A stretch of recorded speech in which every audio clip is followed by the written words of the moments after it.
Nobody spoke as they crossed the courtyard.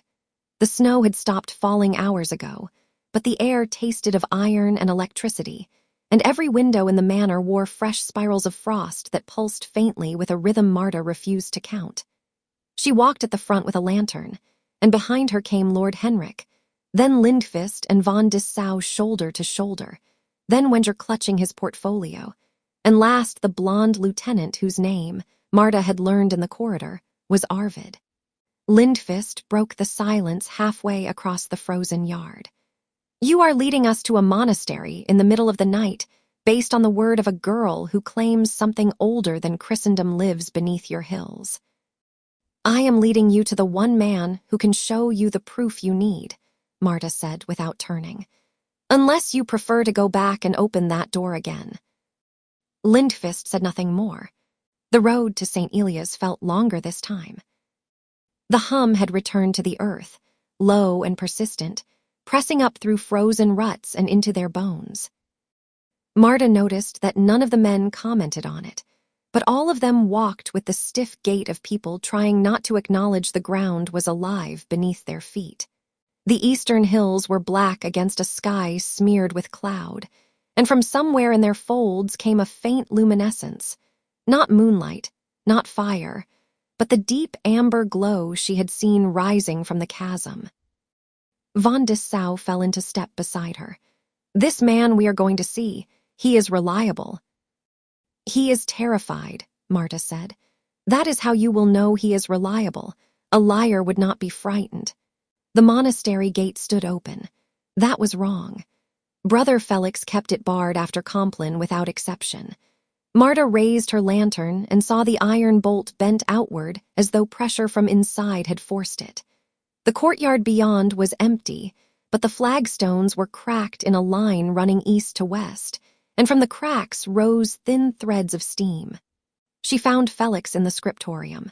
He was standing, not sitting, which alarmed her more than anything else she had seen that night.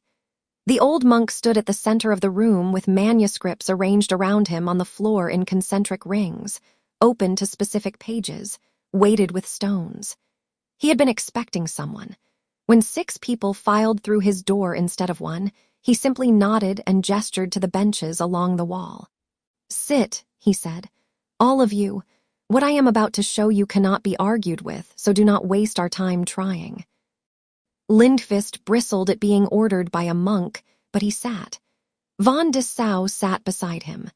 Lord Henrik took the bench across, and Wenger and Arvid stood near the door like sentries. Felix turned to Marta. "How much have you told them?" "Enough to get them here. Not enough to explain what they felt in that corridor." Felix nodded and moved to the table where the largest manuscript lay open. It was the untitled text, the oldest one, its vellum dark with age and its ink still impossibly sharp. He turned it so the envoys could see the illustrations, the figures in circles, the tall central form, the ceiling, the darkness, the cracking. "This manuscript predates your kingdoms, your churches, your languages," Felix said. "It describes a being that existed before the concept of existence had a name. He built the architecture of reality. Every law your philosophers have discovered, every principle your mathematicians have described was his design. The manuscript calls him the architect." "Heresy," Lindfist said, but his voice lacked conviction. "Beyond heresy," Felix replied. "Heresy operates within the framework of faith. This predates faith itself." He pointed to the illustration of the tall figure surrounded by smaller forms. "Other powers arose after him. Gods, spirits, forces, call them what your theology permits. They grew jealous because he could not be diminished. They conspired. They asked him for help, and when he came to help, they sealed him in a prison beneath the earth." Von Dissau leaned forward, studying the illustrations despite himself. "And this prison is beneath these hills. The deepest part of it is farther down than any mine has ever reached, but the upper layers of the seal extend through the rock beneath this province, and the cave system to the east is where the binding surface is." Felix turned to another manuscript, this one in Greek. "The prison was designed by beings who burned themselves to ash creating the locks. Those locks are not physical. They are moral. They are anchored to the behavior of the mortal world above them. He read aloud, translating from Greek into Latin that both envoys could follow, and Marta murmured the Polish for her father and Wenger. The passage described 3 principles woven into the seal's foundation: honest speech freely offered, patience sustained under provocation, and respect given without expectation of return. Not abstract virtues. Living practices that generated a resonance the prison walls absorbed and used to hold. 12 years of war, Felix said, setting the manuscript down. 12 years of broken treaties, burned villages, peoples treated as currency. Every violation was a hammer blow. The seal has been fragmenting for years. The being you felt in that corridor, his influence has been leaking upward through the cracks, not commanding but inclining, making suspicion feel reasonable, making contempt feel justified. Brant, Wenger said quietly. A projection, a point where the influence concentrated enough to take a shape that could walk among you, redirect couriers, write in the old script, and thin the barriers further from above while the pressure built from below. Felix looked at each man in turn. You have all felt it, the impulse to assume the worst, the ease of anger compared to the effort of restraint. That was not your nature, that was his. The hum rose through the floor, and the manuscripts trembled on their stones. Felix steadied the oldest one with both hands. Lindqvist stood. He walked to the table and looked down at the illustrations, the cracking circle, the 2 mismatched eyes. Suppose I believe this. Suppose all of it is true. What do you expect us to do? We are soldiers and diplomats, not priests performing exorcisms. I expect you to do exactly what you began to do in that corridor, Felix said. You shook hands.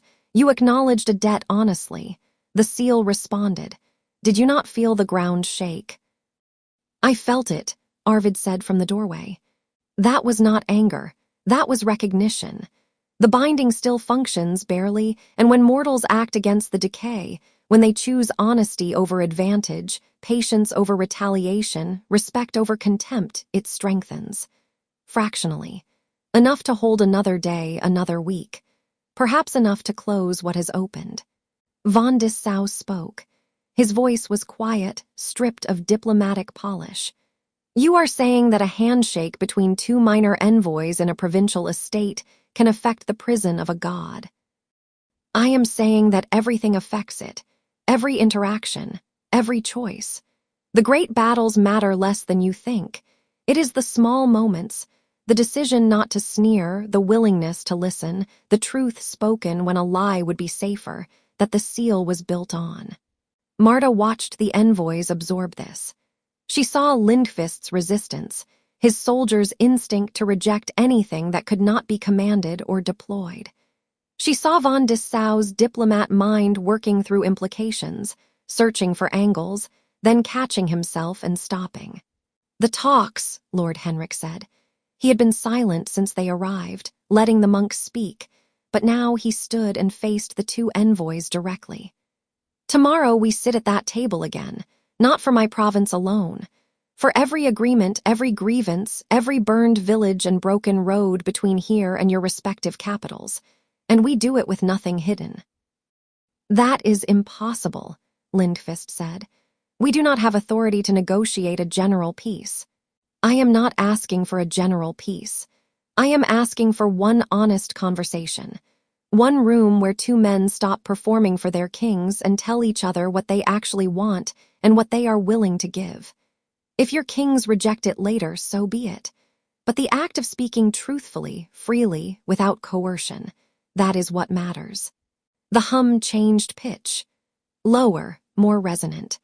The candles in the scriptorium flickered, and through the window Marta saw the amber glow from the eastern hills brighten and then fade, as though something vast had drawn a breath and held it. Lindqvist turned to von Dissau.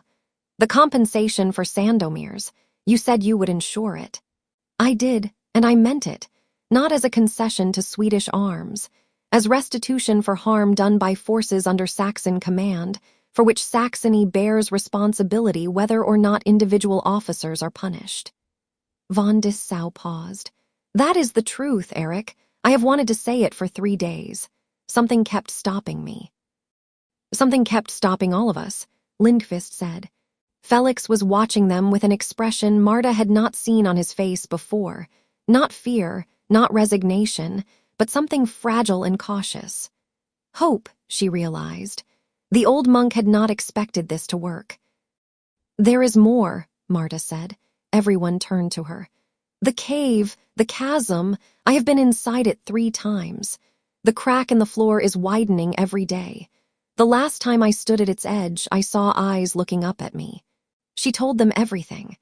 The warm limestone, the ancient carvings that recorded the ceiling, the vipers that moved like sentinels, the breathing from below, the voice that pressed meaning directly into the mind. She told them about the final panel showing an arm reaching beyond the broken circle. She did not soften it or dress it in metaphor. She spoke as Felix had taught her, plainly, honestly, at cost. When she finished, Lindqvist sat down heavily. Arvid had gone pale. Von Dessau was gripping the edge of the bench with white knuckles.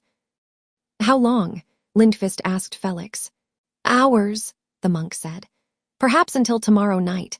The widening has accelerated since the talks failed this morning. Your handshake slowed it. Genuine negotiation tomorrow could slow it further. But I will not lie to you. I do not know if it can be stopped entirely. Too much damage has been done over too many years across too wide a world. 2 envoys in a Polish manor cannot undo what a continent of warring nations has wrought. Then what is the point? Arvid asked. The point, Marta said, is that we do it anyway. Not because it will certainly work, because it is right. Because the alternative is to let the last thread snap and tell ourselves there was nothing we could do. The scriptorium fell silent. The hum held steady beneath them, neither rising nor falling, as though the earth itself was waiting for a verdict. Lindqvist looked at von Dessau. Von Dessau looked at Lord Henrik. Henrik looked at his daughter. Dawn, Lindqvist said. We begin at dawn. Full terms, nothing hidden. And if this does not work, I want that cave sealed with every stone we can find. Stones will not hold it, Felix said softly. But dawn is good. Dawn is very good. They left the monastery together. 6 people walking a frozen road with steam rising from cracks they could not mend, toward a morning that would demand more of them than any battle or treaty they had ever faced. The amber glow pulsed once from the hills, and the hum carried a new note. Not amusement, not displeasure, but something Marta could only describe as attention. The full, undivided focus of a mind older than starlight turned upon them like a lens concentrating the sun. Somewhere beneath the warming earth, the architect waited. And for the first time in millennia, he was not certain of the outcome.